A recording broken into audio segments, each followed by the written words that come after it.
aquí estamos también en un importante tema que son los requisitos formales. El patrimonio protegido tiene que cumplir requisitos formales sí o sí, porque si no los cumple no obtiene los beneficios y ventajas fiscales.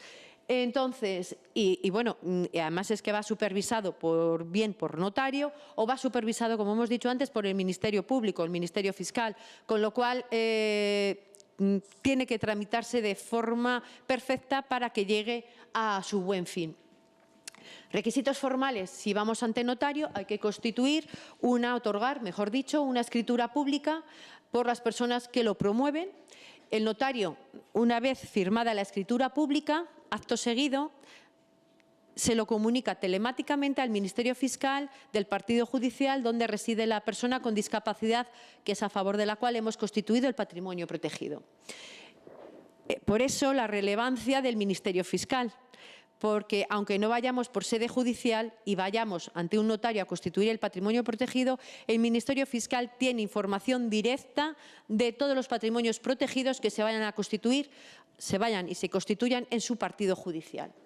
Otro segundo requisito, que es en el ámbito de la resolución judicial, en sede judicial, pues como hemos dicho antes y lo queremos recalcar, el que incoa el procedimiento no es la persona que quiere constituirlo, realmente el que incoa el procedimiento es el Ministerio Fiscal, que directamente va al juez y le promueve que se resuelva sobre la constitución de un patrimonio protegido para determinar las reglas del administrador y determinar quién va a ser el administrador, que es lo esencial. Entonces, estos términos de los requisitos formales en grandes líneas tienen que ser cumplidos. Vale, aquí ya pasamos a un contenido más detallado de lo que tiene que aparecer en una escritura pública o en una resolución judicial de constitución de patrimonio protegido. Os hemos dejado en este cuadernillo, al final, un modelo de escritura pública.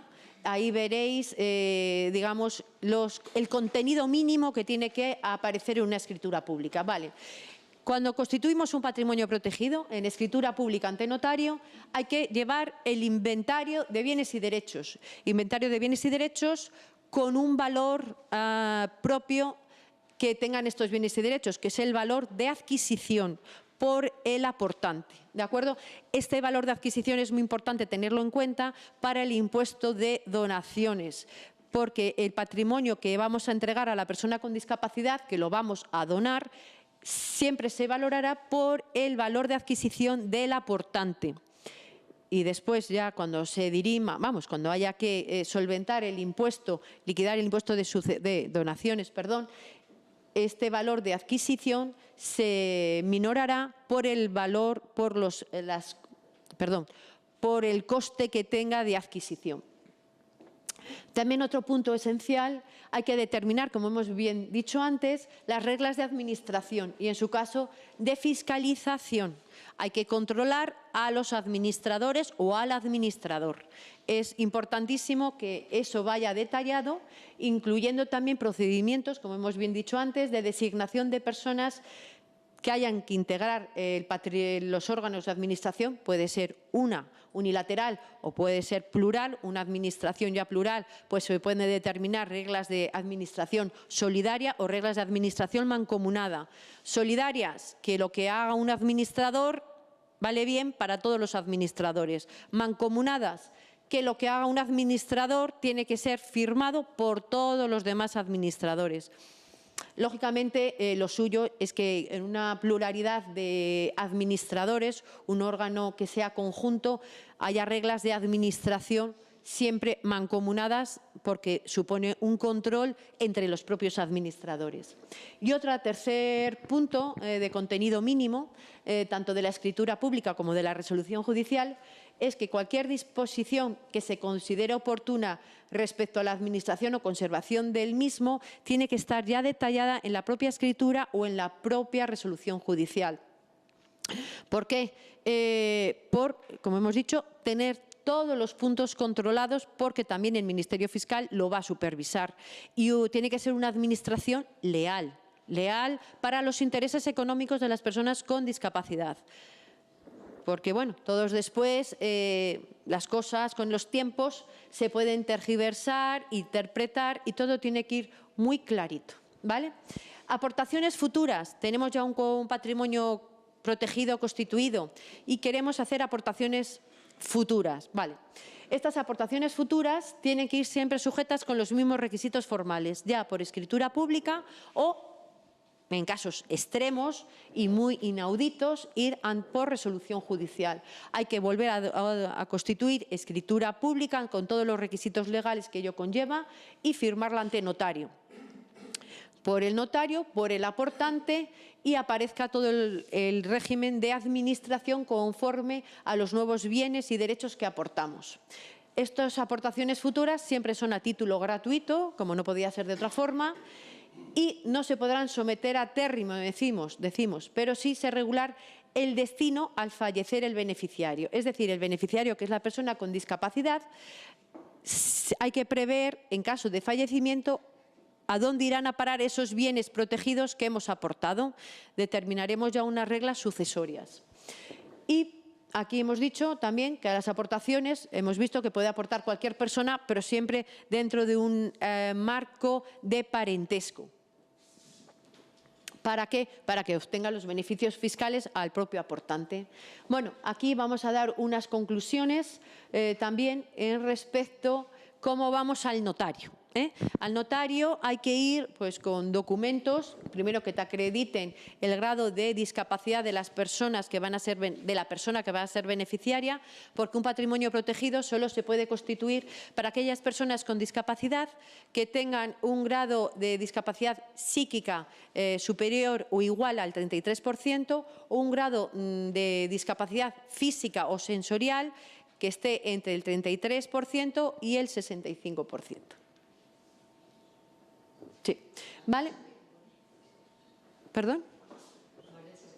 Más de 65%, sí, disculpa.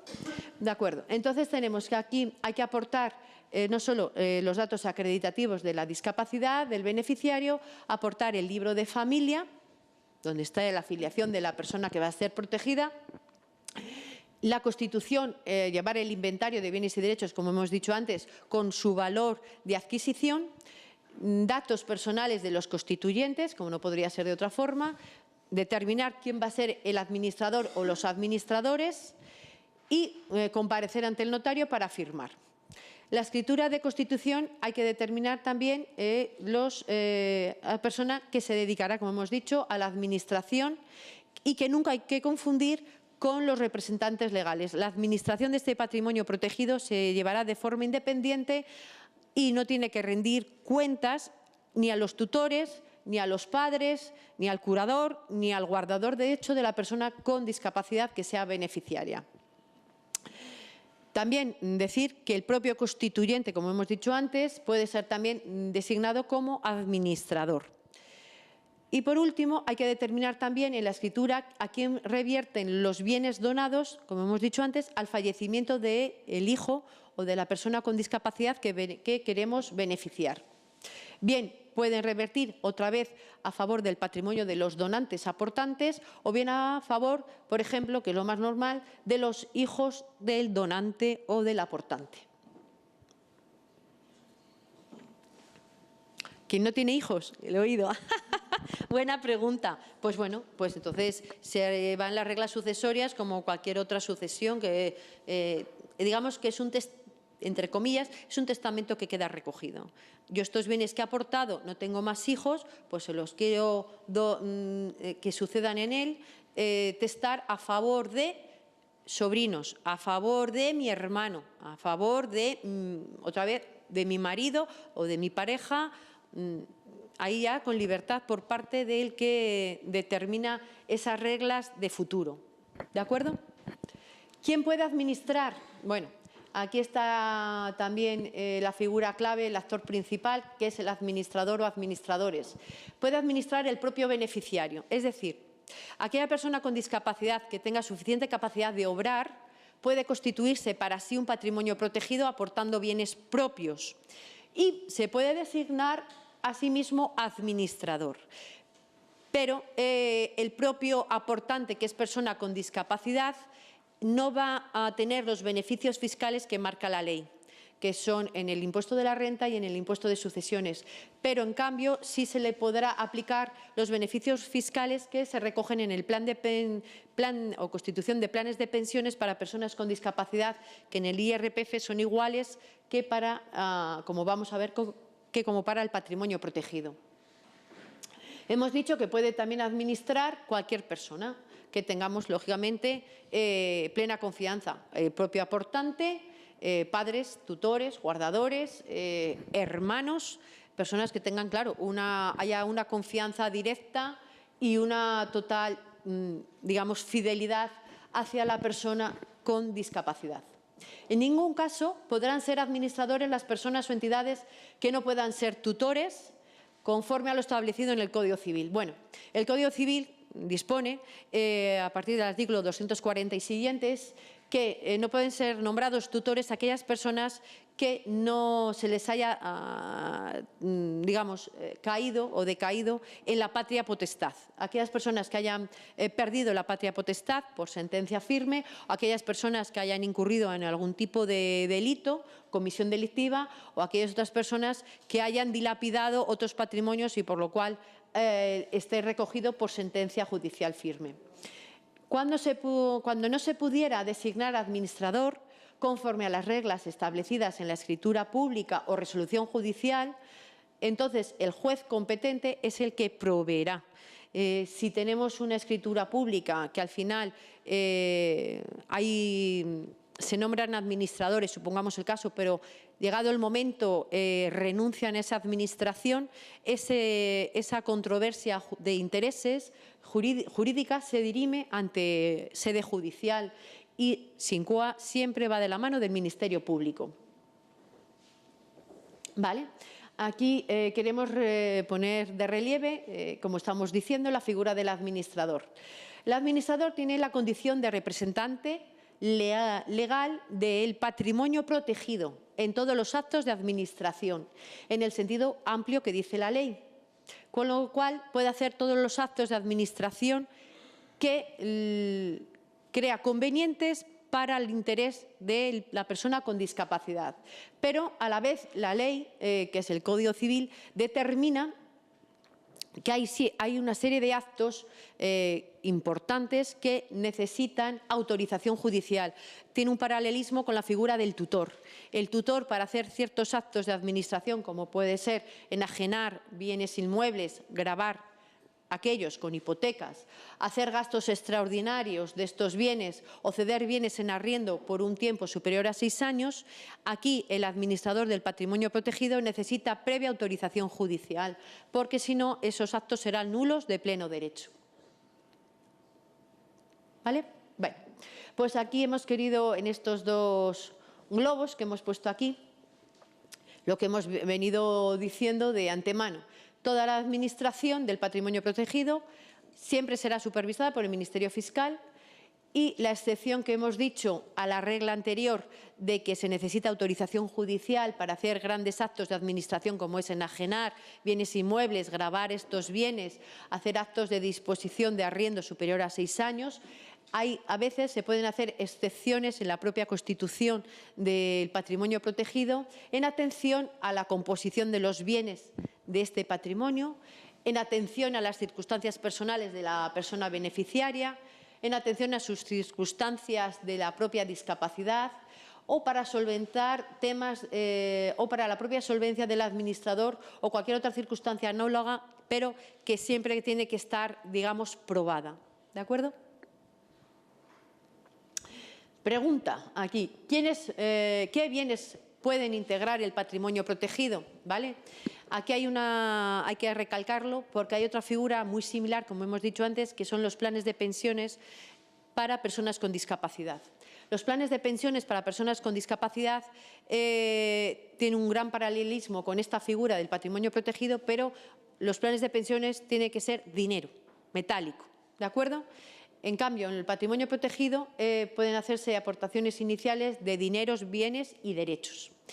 La ley es muy amplia, pueden aportarse cualquier tipo de bienes que puedan generar siempre rendimientos económicos, adaptándose a las necesidades y situaciones particulares de cada persona con discapacidad que va a ser el beneficiario. Bueno, aquí hemos hecho, para que quede esquemático, pues después desde metálico, que es el dinero que tengamos en banco, en depósitos, en cuentas corrientes, seguros, fincas urbanas, rústicas, rentas vitalicias, usufructos sobre inmuebles, derechos de hipoteca, títulos, acciones, emisiones de deuda pública. Bueno, la composición puede ser multivariada y, como hemos puesto aquí, de muchos colores. Lo hemos querido resaltar con colores porque creo que, como es un tema arduo, con mucha complejidad legal, le hemos querido dar a estas transparencias, a esta jornada, el tema color, porque creo que la cromoterapia aviva el ingenio y por lo menos capta el interés nuestro, ¿de acuerdo? Incluso joyas, obras de arte, para aquellas personas que dispongan de estos bienes tan extraordinarios, claro. Vale, aquí queremos ver los beneficiarios, como hemos dicho, de las aportaciones a estos patrimonios protegidos. Como bien hemos dicho antes, deben ser personas con discapacidad que hay que acreditar su discapacidad física, psíquica o sensorial, ¿de acuerdo? Como bien hemos dicho antes, un 33% para la discapacidad que sea intelectual o psíquica y superior o igual al 65% para aquellas discapacidades que sean físicas o sensoriales.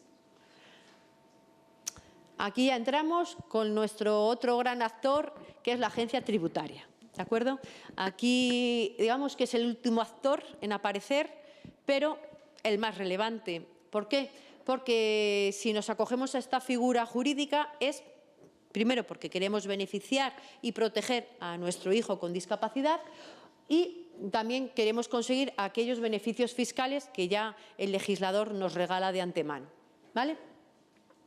Para acogerse a esta fiscalidad especial, los aportantes, como bien hemos dicho antes, tienen que ser los parientes en línea directa o colateral hasta el tercer grado inclusive, el cónyuge de la persona con discapacidad y todo aquel que tenga a su cargo una persona con discapacidad, ya en régimen de tutela o acogimiento. Lógicamente, esto se acredita ante la agencia tributaria porque, bueno, la agencia tributaria es ya el gran hermano nuestro. Ya solo hay que ver nuestra declaración de la renta, con dar casi a enviar y firmar, está todo. Vamos a ver. Como hemos recalcado, en ningún caso el que constituya la persona, mejor dicho, con discapacidad, que sea contribuyente y constituya su patrimonio protegido, esta persona con discapacidad, por constituir su propio patrimonio, no va a obtener los beneficios fiscales que establece la ley, pero sí se le podrán aplicar los que determine los planes de pensiones que están regulados por este Real Decreto que se promulgó en el año siguiente de la ley, que es en el 2004, como podéis ver. Con lo cual, el aportante, que es la persona con discapacidad, que es el aportante de su propio y constituyente su propio patrimonio protegido, podrá deducirse en la base imponible del impuesto de la renta el tope máximo de 10.000 euros, si es un único aportante. ¿De acuerdo? Aquí hemos dado una idea que es interesante y lo queremos recalcar, es que aquel constituyente de patrimonio protegido, contribuyente de la Casa de Todos, que es la agencia tributaria, puede aportar a un patrimonio protegido hasta para deducirse un máximo de 10.000 euros en la base imponible de la renta y también puede aportar a un plan de pensiones a favor de la persona con discapacidad para obtener los beneficios fiscales, que también se podría deducir un tope máximo de 10.000 euros en su base imponible, con lo cual llegaría a una reducción total de 20.000 euros. Hemos hecho aquí un esquema, porque es de la mejor forma que se puede entender el galimatías, digamos así, del tema fiscal. Llegada a la constitución de un patrimonio protegido, vamos a poner el supuesto más común, que somos los padres que constituimos un patrimonio protegido para nuestro hijo. ¿De acuerdo? Vale. Pues queremos aportar entre el padre y la madre, hemos puesto un supuesto que es el más común, hacemos un patrimonio protegido, el cual aportamos 100.000 euros. A partes iguales, 50.000 la madre y 50.000 el padre. ¿De acuerdo? De este patrimonio protegido se determina, con todos los requisitos legales, una serie de beneficios fiscales. ¿Y cuáles son? Como hemos bien dicho en la otra transparencia, es una reducción en la base imponible. Y esta reducción, el límite máximo, son en el primer ejercicio fiscal 10.000 euros en la base imponible del contribuyente madre y en la base imponible del contribuyente padre. ¿De acuerdo? Con lo cual, ahí tenemos el tope del primer ejercicio. Pero ¿qué pasa con los 80.000 euros de más que hemos aportado a nuestro hijo en el patrimonio protegido? Pues podemos seguir deduciéndonos en la base imponible en los 4 ejercicios siguientes 10.000 euros cada ejercicio, con lo cual aplicaríamos el tope máximo hasta llegar a los, en este caso, hasta llegar a los 100.000. La madre, cada ejercicio fiscal subsiguiente, los 4 siguientes, se deduciría de la base imponible del impuesto de la renta 10.000 euros y el padre igualmente en los 4 ejercicios fiscales siguientes. La reducción máxima son 10.000 euros. Para el hijo, aquí el hijo, el patrimonio protegido que le viene donado se considera rendimiento del trabajo, el cual está exento, el tope máximo exento es 3 veces el IPREM. El IPREM es el índice nacional de precios de renta de efectos múltiples. Es un índice, como bien sabréis todos, tiene un paralelismo con el salario mínimo interprofesional, pero el IPREM siempre es un índice más bajo, con lo cual siempre da mayores beneficios, por eso se creó, da mayores beneficios fiscales para conseguir subvenciones, ayudas o becas. Este año, del 2018, en los presupuestos ha quedado el IPREM del año 2017. Creo recordar que son 7.530 y tantos, que multiplicado por 3 nos da la cifra de 22.548,77. Hasta ahí, el patrimonio que el hijo adquiere por donación, hasta ese máximo se considera rendimiento del trabajo y está exento. Rendimiento del trabajo para el hijo que hasta esa cantidad máxima no tributa en el IRPF. Pero la cantidad restante, que son, aquí está un poquito el galimatías, los 80.000, si le hemos dado al hijo un patrimonio de 100.000 euros, el hijo por los 20.000 primeros euros se consideran rendimientos del trabajo y no cotizan en el IRPF. Están sujetos pero exentos. Pero el resto, los 80.000, se le imputan en el impuesto de donaciones. Impuesto de donaciones que, como es para una persona que es una persona con discapacidad, se le aplican unas importantes reducciones que así en nuestra comunidad autónoma, porque después los impuestos de donaciones y sucesiones, cada comunidad autónoma tiene capacidad, tiene autonomía propia para regular su impuesto. En Castilla y León, que es donde estamos, se establece una reducción en la base imponible del impuesto de donaciones para aquellas donaciones que se han hecho al patrimonio protegido, con el límite máximo de 60.000 euros. Entonces, por el impuesto de sucesiones, el hijo beneficiario, digamos, a esos 80.000 podría reducírselo hasta 60.000, porque los 80.000 tienen un valor superior a los 60.000, que es el tope máximo por el cual se puede deducir en la base imponible del impuesto de sucesiones. Este es el tema que es importante tenerlo, porque queda, desde luego, muy menorado el impuesto de donaciones. En otras comunidades autónomas, Madrid, Cataluña, tienen regímenes fiscales distintos. Digamos que en el impuesto de sucesiones y donaciones, en España, La Palma se lo lleva a la Comunidad Autónoma de Madrid. No hay mejor sitio para morir que ir a Madrid. Por eso, la duquesa de Alba, aun por mucho que estuviera en Sevilla, el impuesto de sucesiones fue en Madrid, en la Comunidad Autónoma de Madrid, porque es el paraíso fiscal en el impuesto de sucesiones en España, en el impuesto de sucesiones y donaciones por las grandes bonificaciones que tiene de padres a hijos. Aquí en Castilla y León se perdió a raíz de la crisis, a partir del año 2012 se modificó el impuesto y las grandes bonificaciones que había de más de un 99 o casi un 99% dieron al traste con ellas, ¿vale? A estas reducciones se le podrá aplicar también las reducciones que dispone el impuesto de donaciones para las personas con discapacidad, dependiendo del grado de discapacidad que tenga, bien 125.000 o 225.000 euros, dependiendo si es superior a 65% de discapacidad o está entre la horquilla de 33 y 65%. Queremos dejar, perdona, vuelve José, que hay una coletilla ahí, importante. El impuesto de la renta y el impuesto de sucesiones, mejor dicho, de donaciones, no se suplantan. Lo que tributa por el impuesto de la renta nunca va a tributar por el impuesto de donaciones, porque si no sería una doble imposición que de base la Constitución no permite, ¿de acuerdo? Entonces, lo que la renta grava no va a ser gravado de nuevo por el impuesto de donaciones, ¿de acuerdo?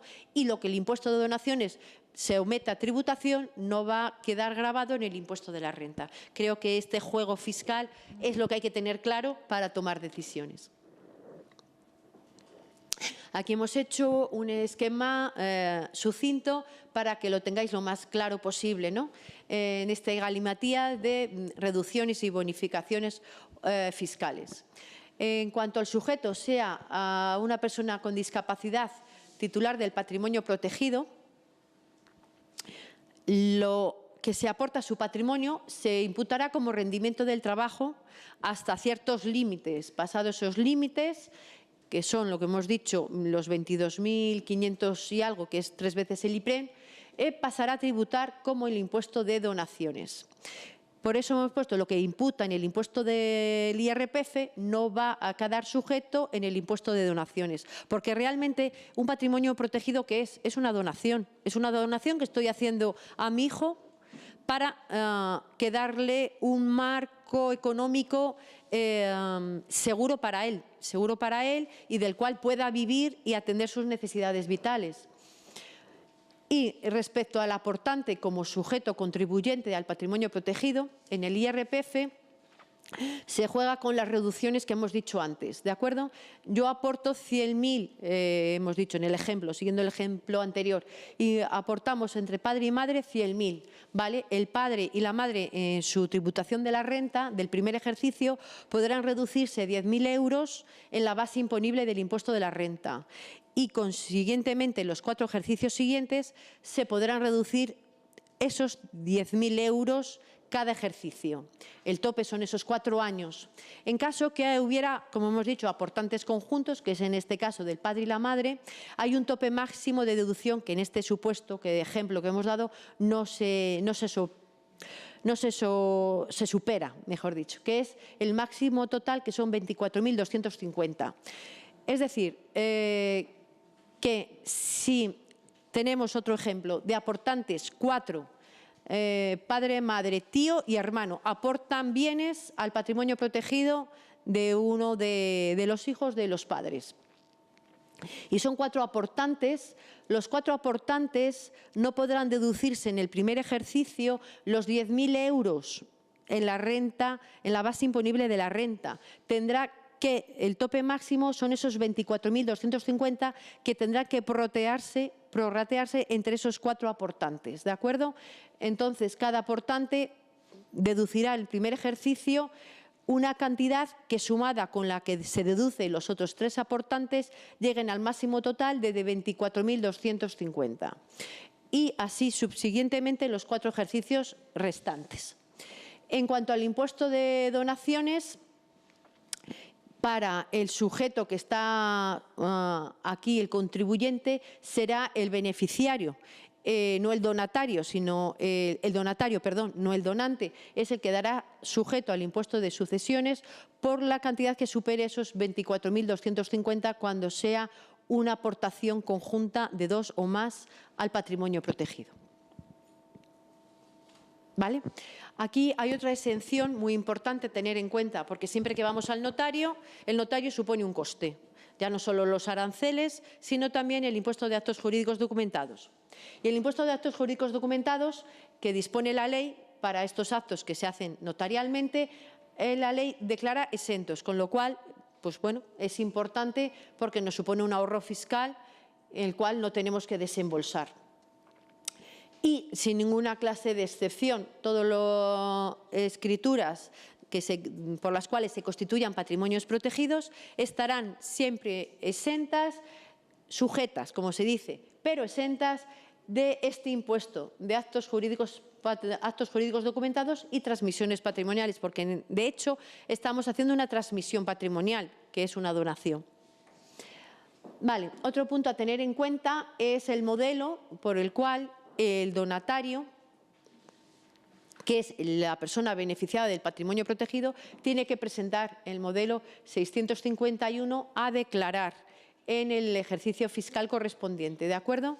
Como hemos bien dicho antes, siempre que no supere el límite máximo de deducción, eso no tributa en el impuesto de sucesiones, pero cuando supere ese límite máximo, que son los 24.250, tributará por el impuesto de sucesiones y de donaciones de cada comunidad autónoma. Aquí en Castilla y León, como hemos dicho antes, pues tiene las importantes reducciones del 100% del valor de lo que se ha aportado hasta el límite máximo de los 60.000 euros, e incluso se podrá sumar las reducciones por el grado de discapacidad, con lo cual queda muy reducido este impuesto.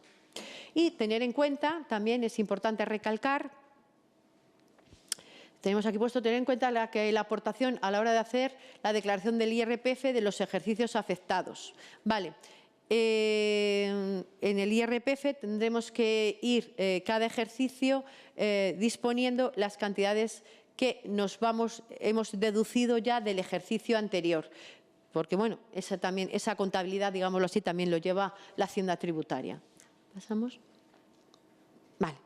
Y otro último dato fiscal, para que os llevéis claros en vuestra mente, es que el propio beneficiario del el propio beneficiario del patrimonio protegido tiene que hacer otro modelo de impuesto, que es el 182. Este modelo 182 se presentará en el ejercicio siguiente al que se constituya el patrimonio protegido, que es, como bien dice nuestra agencia tributaria, antes del 31 de enero del año siguiente. Y este modelo es una declaración informativa en la cual se presentan los datos fiscales de los aportantes, aparte de los datos fiscales que ya están recogidos por la persona que lo presenta, que es la persona beneficiaria, más los datos fiscales de los bienes aportados. ¿De acuerdo? Ahí lo recoge todo y es un dato, es una declaración informativa que la agencia tributaria lo tiene muy en cuenta para después comprobar y sobre todo comprobar los impuestos de la renta y los impuestos de sucesiones a los cuales hay que tributar. Aquí también aparte del dinero, que es lo que siempre nos viene a mente, el metálico, cuentas bancarias, depósitos, etcétera, ¿qué hacemos si queremos aportar un bien inmueble? Que también es muy común y muy normal, ¿de acuerdo? Pues aquí, como bien hemos dicho al principio de toda esta jornada, es importante que el bien que donamos al patrimonio protegido, el beneficiario va a entrar en su patrimonio no por el valor por el cual lo adquiere, que es el momento de la transmisión, que es la constitución del patrimonio protegido, sino por el valor de adquisición del aportante o donante. ¿De acuerdo? Es importante porque después, para el tema fiscal, son valoraciones que suponen un dinero importante para después llegar a la cuota del impuesto de donaciones. ¿Pasamos? Vale. Como hemos dicho, Aquí, en este tema de valoración de los bienes inmuebles, habrá que hacerlo con las reglas propias del impuesto de donaciones. El valor que se le dan a los bienes inmuebles, que es el valor de adquisición, se le minora con el coste también de adquisición. Pero hay que tener en cuenta qué inmuebles vamos a donar a nuestro hijo que queremos proteger. Aquí la ley dispone, porque esta ley del patrimonio protegido afectó a la ley y modificó la ley del impuesto de la renta y el impuesto de sucesiones, como la ley del impuesto de actos jurídicos documentados, dispone que aquellos bienes que se transmitan por donación para un patrimonio protegido nunca podrán aplicarse los coeficientes, se llaman coeficientes de abatimiento, por lo cual que se aplican para aquellos bienes adquiridos antes del 1 de enero del año 1994. Estos coeficientes de abatimiento, ¿qué hacen? Pues funcionan para minorar el valor de transmisión de los bienes. Si tú transmites un bien que has adquirido antes del año 1994 y lo transmites ahora en el 2018, te genera una plusvalía muy importante. ¿De acuerdo? Y esa plusvalía se verá minorada por estos coeficientes de abatimiento. Y aquí lo que dice el legislador, que en las donaciones que se hagan de bienes inmuebles al patrimonio de la persona beneficiaria, estos coeficientes de abatimiento nunca van a entrar en juego, con lo cual, pasa José, por favor. Es muy importante, y a la conclusión que llegamos, es que no donar a nuestro hijo bienes que nosotros hayamos adquirido antes del año 1994, porque generaría grandes plusvalías por las cuales tendríamos que tributar y, oyes, ya que el marco legal nos lo dispone, pues vamos a ser cautos y vamos a dar o a donar bienes al patrimonio protegido que los hayamos adquirido con posterioridad a esa fecha. Es importante tener este punto claro en mente para evitar sorpresas finales en la fiscalidad que pueden ser importantes. Bueno, pues aquí hacemos referencia a lo que hemos venido hablando, aportaciones al patrimonio de un bien inmueble, ¿de acuerdo? Esto ya lo hemos comentado. Pasa, José, por favor. Y llegamos ya a la conclusión final. Y ya tenemos un coloquio y podemos hablar todos de forma distendida también. Para que veáis, la figura del patrimonio protegido es una figura latente en España. ¿Por qué es latente? Porque, primero, no se le ha dado una gran publicidad. Segundo, por todos los requisitos legales que conlleva y que hay que cumplir en el inicio, en el medio y al final. ¿Por qué? Porque el patrimonio protegido, hay un tema importante que no quiero que se me olvide, es que todo lo donado al patrimonio protegido, durante esos 4 años que hemos dicho que podemos seguir reduciendo la base imponible hasta un tope máximo de 10.000, durante esos 4 años esos bienes no se pueden disponer. El administrador durante esos 4 años los administrará, pero no dispondrá de ellos, porque si vuelven a salir del patrimonio protegido, todos los beneficios fiscales tendrán que ser devueltos a la agencia tributaria, con lo cual es un follón, porque habría que presentar complementarias y, bueno, y con las subsiguientes, lógicamente, bueno, la consiguiente que vendría la agencia tributaria a presentarnos, lógicamente, un expediente de gestión y de comprobación. Conseguí encontrar por un dato estadístico, los patrimonios protegidos que se han ido creando desde el 2011 hasta el 2017. Esta base de datos estadísticos está en la página web del Colegio de Notarial de España, ¿de acuerdo? Y vemos que a nivel nacional se constituyen muy poquitos patrimonios protegidos para 3,5 millones de hogares que tienen personas con discapacidad. Eso lo quería dejar manifiesto porque es, digamos, insignificante. En el año 2017 se crearon 355 en sede notarial, ¿de acuerdo? Que en sede judicial, estoy segura, esos datos estadísticos no los he podido sacar, pero estoy segura que pocos o casi ninguno se constituye en sede judicial porque, vamos, enfrentarse a padres o personas familiares directos de una persona con discapacidad es complicado. Y meterse en un jardín sin flores es más.